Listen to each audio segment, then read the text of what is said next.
அனைவருக்கும் வணக்கம். இது உங்கள் மைண்ட் புக் 24.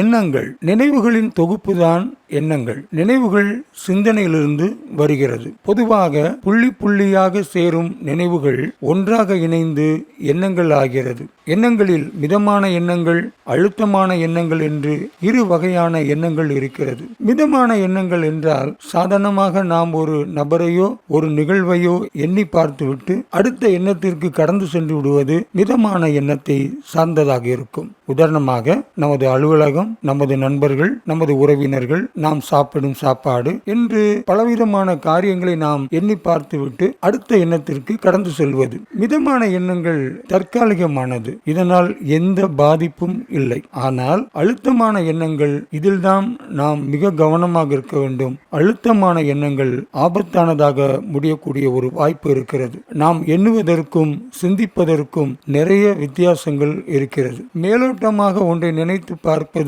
அதிகமாகும் போது அது சிந்தனை வளையத்துக்குள் நம்மை கொண்டு வந்து விடுகிறது. சிந்தனை அழுத்தமான நிலைக்கு செல்லும் பொழுது அதை குறித்தான உணர்ச்சிகளும் வார்த்தைகளும் நம்மை மீறி வெளிவந்து விடுகிறது. மிதமான மற்றும் அழுத்தமான எண்ணங்கள் இரண்டுமே நம்பிக்கையை தருவதில்லை. நமது நம்பிக்கை பிறரை சார்ந்ததாகவே இருக்கிறது. பொதுவாக கடவுள், விதி என்று பிறர் கையில் கொடுத்துவிட்டு நாம் ஒருவிதமான மாய நம்பிக்கையுடன் காத்திருக்கும் ஒரு நிலையை தான் நாம் எப்போதும் எடுத்துக்கொண்டே இருக்கிறோம். நமது நம்பிக்கை என்றும் முழுமையான நம்பிக்கையாக இருப்பதில்லை. நம்மை நாம் நம்ப மறுப்பது எண்ணங்களின் தடுமாற்றத்தினால்தான் வருகிறது. எண்ணங்கள் என்பது சுய விருப்பத்தை சார்ந்துள்ளது. உங்களுக்கு ஒன்று தேவை என்றால் அதை சூழ்நிலைக்கு ஏற்றாற்போல் கண்டிப்பாக தேவை என்ற ஒரு மனநிலைக்கு நீங்கள் வரும் பொழுது, அதை விரும்பும் பொழுது அது உங்களுடைய எண்ணங்களுக்கு ஏற்றாற்போல் நடந்து விடுகிறது. அது அழுத்தமான எண்ணங்களா மிதமான எண்ணங்களா என்பது உங்களுடைய சுய விருப்பத்தை சார்ந்து உள்ளது. ஒரு உதாரணம் பார்க்கலாம். ஒரு மேல்நாட்டு மனநல ஆராய்ச்சியாளர் ஒரு விதமான வித்தியாசமான ஒரு ஆராய்ச்சியை மேற்கொண்டார். அவர் ஒரு பூனையை கொண்டு அந்த ஆராய்ச்சியை மேற்கொள்ள நினைத்தார். இவர் ஒரு கருவியை தயார் செய்தார். அந்த கருவியானது அரை மணி நேரம் குளிர் நிலையை ஏற்படுத்தும், அரை மணி நேரம் வெப்பநிலையை ஏற்படுத்தும். அந்த மாதிரியான அந்த கருவியை அவர் தயார் செய்துவிட்டு அவருடைய கார் ஷெட்டில் அந்த கருவியையும் கூட ஒரு பூனையும் வைத்து வெளியே கதவை பூட்டிவிட்டு நகர்ந்தார். அவர் இருந்த நாடு அன்று குளிர்காலத்தின் பிடியில் இருந்தது. அது குளிர்காலமாக இருந்ததால் அவருடைய ஆராய்ச்சிக்கு இது மிகவும் உதவிகரமாக இருக்கும் என்று நம்பினார். அடுத்த நாள் காலையில் ஒரு மிகுந்த எதிர்பார்ப்போடு வந்தார். அந்த கார் ஷெட்டை அவர் திறந்தார். திறந்து பார்க்கும்போது அவர் மிகுந்த ஆச்சரியம் கொண்டார். காரணம் என்னவென்றால் அந்த கருவியில் வெப்பநிலையான அரை மணி நேரத்துக்கு மேலாகவே இருந்தது. அதை யார் இயக்கி இருப்பார்கள்? குளிர் நிலையானது சரிவிகித நிலையில் இருந்தது. ஆனால் வெப்பநிலையானது அரை மணி நேரத்தை மிஞ்சி இருந்தது. அவர் அதை ஆராய்ச்சிக்கு எடுத்துக்கொண்டார். அவர் அதில் குறிப்பிடுகிறார், அவர் அங்கு வைத்திருந்த பூனை அந்த குளிர் நிலையில் மிகவும் சிரமப்பட்டிருக்கும். ஆனால் அரை மணி நேரம் கழித்து வரும் அந்த வெப்பநிலை அதற்கு மிகவும் உகந்ததாக இருந்திருக்கும். மறுபடியும் குளிர்நிலை வரும் பொழுது அது சற்று வேதனையில் இருந்திருக்கும். அது என்ன நினைத்திருக்கலாம்? அடுத்து வந்த வெப்பநிலை கூட கொஞ்சம் இருக்கலாம் என்று அது சுய விருப்பம் கொண்டிருக்கலாம். அந்த பூனையுடைய சுய விருப்பமானது அந்த கருவியை இயக்கக்கூடிய ஒரு திறனை கொண்டுள்ளது. ஒரு பூனைக்கே அந்த திறன் அது அறியாமல் சுய விருப்பத்தை கொண்டுள்ளது என்றால், அந்த சுய விருப்பத்தில் தான் நினைத்ததை சாதித்தது என்றால், மனிதர்களாகிய நாம் சாதிக்க முடியாதா? நாம் எதில் கோட்டை விடுகிறோம்? அதற்குரிய புரிதலுக்காக தான் இந்த பதிவு. நமது எண்ணங்கள் நமது உண்மையான விருப்ப நிலையை மட்டுமே சார்ந்துள்ளது. சாதாரணமாக நாம் நினைக்கும் எண்ணங்கள் பகல் கனவு என்ற நிலைக்கு சென்று விடுகிறது. கூடவே நம்மை பற்றியும் நம் செயல்பாடுகள் குறித்தும் நமக்கே சந்தேகம் வந்து விடுகிறது. சுய விருப்பம் மட்டுமே காரியத்தை சாதிக்கிறது. நம் எண்ணங்களும் இயற்கையும் ஒன்று. எதையும் கணிக்க முடியாத நிலையில் நம் எண்ணங்கள் நம் இஷ்டத்துக்கு ஏற்றாற்போல் நமக்குள் வளர்ந்து கொண்டே செல்கிறது. நம் இஷ்டத்தையும் அது மீறுகிறது. எண்ணங்களை கட்டுப்படுத்த முடியுமா என்றால் அதற்கு சாத்தியமே இல்லை. சிலர் தியானத்தின் மூலமாக எண்ணங்களை கட்டுப்படுத்தலாம் என்பார்கள். சரி, தியானம் பழக பழக எண்ணங்களானது சிந்திப்பதானது ஒருமுகப்படுகிறது என்று வைத்துக் கொள்ளுங்கள். ஆனால் தியான நிலையிலிருந்து நீங்கள் கண்களை திறந்தவுடன் எண்ணங்கள் மறுபடியும் உங்களை ஆக்கிரமித்து விடுகிறது. எண்ணங்களின் சிதறலுக்கு காரணம் நமது கண்கள், நமது சூழ்நிலைகள். சிந்தனைக்கும் எண்ணங்களுக்கும் ஒரு சிறு இடைவெளிதான் உண்டு. சிந்திப்பது என்பது பொறுமையாகவும் அமைதியாகவும் நீங்கள் அமர்ந்தோ அல்லது சற்று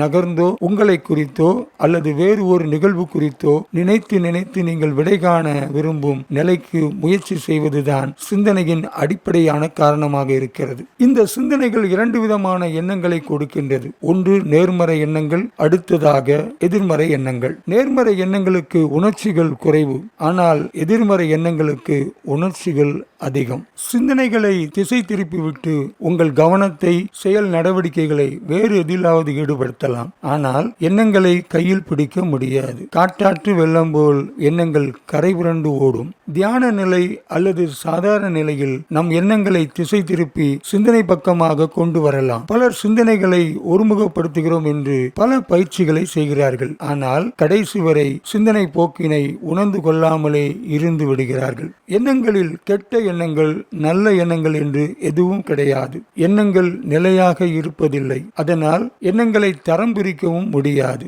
சிந்தனையில்தான் நல்லது கெட்டது என்று இருக்கிறது. நல்ல சிந்தனை நல்ல எண்ணங்களை வெளிப்படுத்தும், கெட்ட சிந்தனை கெட்ட எண்ணங்களை வெளிப்படுத்தும். எண்ணங்கள் உங்கள் குணங்களை மேம்படுத்துகிறது அல்லது சீரழிக்கிறது என்பார்கள். எதுவுமே உண்மை இல்லை. உங்கள் நடவடிக்கைகள் மட்டுமே உங்கள் குணங்களை குறித்தான ஒரு மதிப்பீட்டுக்கு வருகிறது. அந்த செயல்பாடுகள் சிந்தனைகளின் வழியாகத்தான் வருகிறது. எண்ணங்கள் ஒரு மாய தோற்றம் மட்டுமே. இதற்கு ஒரு உதாரணம் நான் உங்களுக்கு சொல்லுகிறேன். சில வருடங்களுக்கு முன்னதாக நான் ஒரு நூற்பாலையில் சில பயிற்சிக்காக ஒரு 10 மாதங்கள் இருந்தேன். அந்த நூற்பாலையின் மதிய உணவு இடைவேளையில் சற்று வெளியே அங்கு ஒரு சங்கம் என்று இருக்கும். அங்கு சென்று நாளிதழ்கள் படிப்பதற்காக செல்வேன். அந்த சங்கத்திற்குள் நான் செல்லும் பொழுது ஒரு தோசை வாசனை அடிக்கும். நல்ல முருகலான உயர்தர தோசை எப்படி இருக்குமோ அந்த வாசனை அங்கு எனக்கு தென்படும். அதற்காக நான் அந்த வாசல் படியில் சில நொடிகள் நின்று அந்த தோசை வாசனையை சற்று முகர்ந்துவிட்டு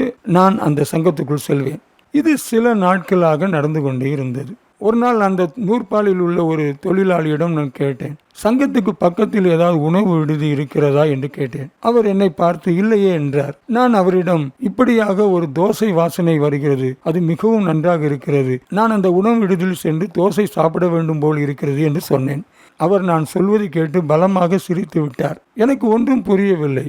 ஆனால் அதற்கு பிறகு அவர் கூறிய காரணம் கேட்டு எனக்கு மிகப்பெரிய அதிர்ச்சியானது. காரணம், அது தோசை வாசனை அல்ல.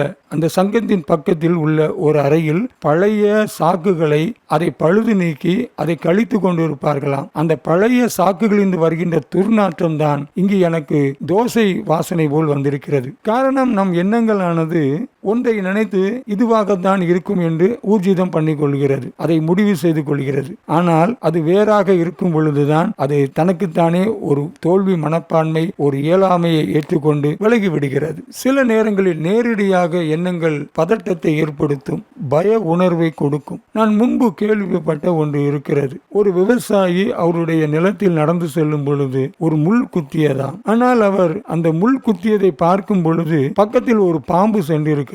அவர் என்ன நினைத்து விட்டார்? அந்த பாம்பு தான் தன்னை தீண்டியதாக நினைத்து விட்டார். அந்த பயத்திலேயே அவர் அங்கே விழுந்து இறந்து போனார் என்று ஒரு செய்தி உள்ளது. எண்ணங்களானது பதட்டத்தை உருவாக்கும், ஆனால் சிந்தனையானது நிதானத்தை ஏற்படுத்தும். உணர்ச்சிகரமான எண்ணங்கள் சிந்தனைகளை கூட முடக்குகிறது. சிந்தனைகள் இல்லாத வாழ்க்கை முன்னேற்றத்துக்கு சிரமப்படுகிறது.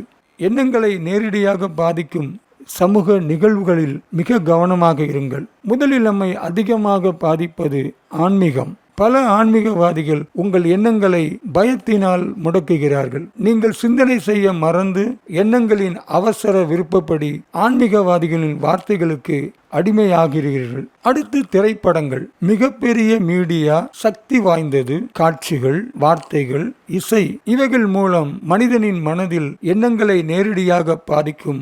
ஆக்டோபஸ் போன்றது திரைப்படத்துறை. திரையில் பார்ப்பதை நிஜமென்று நம்பி தன் சிந்தனையை மறந்து மொத்தமாக வாழ்க்கையை இழந்தவர்கள் அதிகம். நான் ஒரு நாளிதழில் சில வருடங்களுக்கு முன்னதாக படித்தது ஞாபகம் இருக்கிறது. ஒரு திரைப்பட நடிகர், அவர் நடித்த ஒரு திரைப்படம் தோல்வி அடைந்தது. உடனே அதை கேள்விப்பட்ட அந்த நடிகருடைய ரசிகர் என்ன செய்தார் தெரியுமா? ஒரு காகிதத்தை எடுத்துக்கொண்டார். அதில் அந்த நடிகருக்கு கடிதம் எழுதினார். தலைவா, இந்த திரைப்படம் உங்களுக்கு தோல்வியாக அமைந்து விட்டது, அடுத்த திரைப்படத்தில் நீங்கள் பெரும் வெற்றி பெறுவீர்கள் என்று அந்த காகிதத்தில் எழுதினார். சரி, நீ எழுதினாயே, நீ என்ன செய்தாய்? அதை நீ தபாலில் போட்டாயா, வேறு வழியில் அவருக்கு அனுப்பினாயா என்றால் இல்லை. அந்த காகிதத்தை மடித்து தனது சட்டைப்பையில் வைத்து தூக்கிட்டு தற்கொலை செய்து கொண்டார். அவருக்கு மாரீஸ்வரி, மாரீஸ்வரன் என்று 2 குழந்தைகள் அவருக்கு உண்டு. குழந்தைகளை வைத்துக் கொண்டு திரைப்படத்தில் நடித்த ஒரு நடிகனுக்காக தன் எண்ணங்களை பலியிட்டு அந்த எண்ணங்கள் வாயிலாக சிந்தனையை பலிகொடுத்து கடைசியில் அந்த குடும்பத்தை பறிகொடுத்து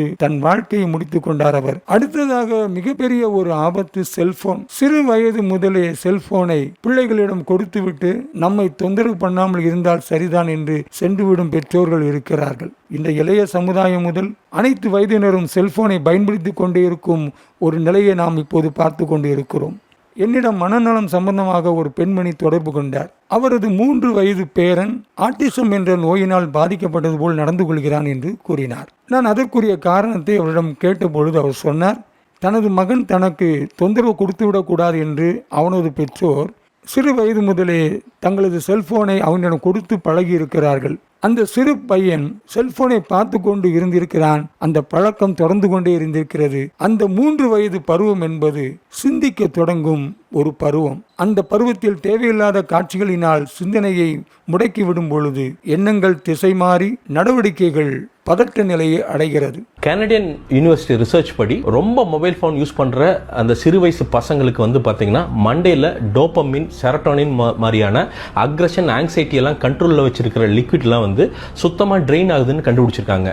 யூஎஸ்ல நடந்த ஒரு ரிசர்ச்ல மொத்த காக்னிட்டிவ் ஃபங்க்ஷனுமே வந்து பாத்தீங்கன்னா கம்மியாகி சைக்கோசிஸ் அப்படிங்கிற ஒரு நிலை, கிட்டத்தட்ட சைக்கோ பக்கத்துல போய் அது முடியுது அப்படின்னு வந்து கண்டுபிடிச்சிருக்காங்க. காஷ்மீர்ல நடந்த ஒரு ரிசர்ச்ல குழந்தைகளுக்கு வந்து போனை கொடுத்தா அவங்களுக்கு ஸ்பீச் வர்றதுக்கு லேட் ஆகுது அப்படின்னு வந்து கண்டுபிடிச்சிருக்காங்க. சிந்தனை எண்ணங்களை கொடுக்கிறது, எண்ணங்கள் வார்த்தைகளை கொடுக்கிறது, வார்த்தைகள் நடவடிக்கைகளை ஏற்படுத்துகிறது.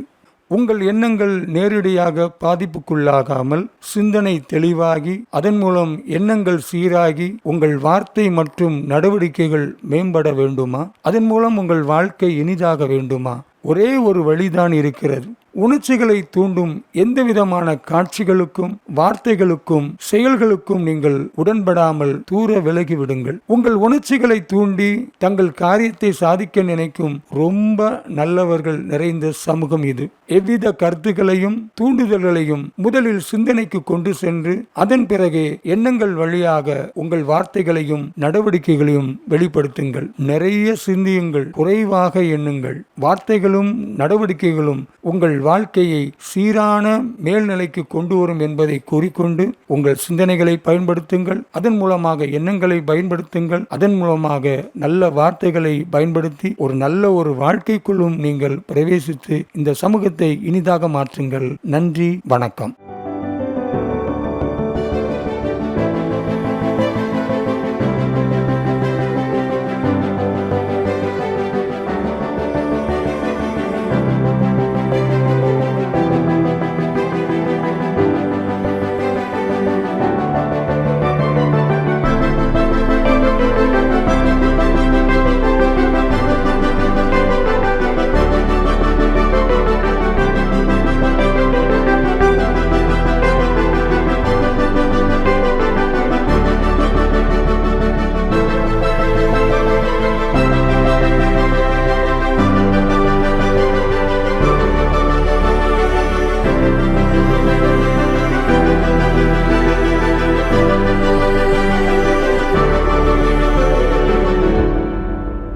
ஃப்ரெண்ட்ஸ், உங்களுடைய விமர்சனங்களையும் கருத்துக்களையும் கேள்விகளையும் கமெண்ட் பாக்ஸில் நீங்க கொடுங்க. அப்படியே நீங்க நம்ம சேனலை சப்ஸ்கிரைப் பண்ணுங்க, ஷேர் பண்ணுங்க, லைக் பண்ணுங்க, பெல் ஐக்கானை கிளிக் பண்ணுங்க. உங்களுடைய அன்பான ஆதரவை என்றும் எதிர்பார்க்கின்றோம்.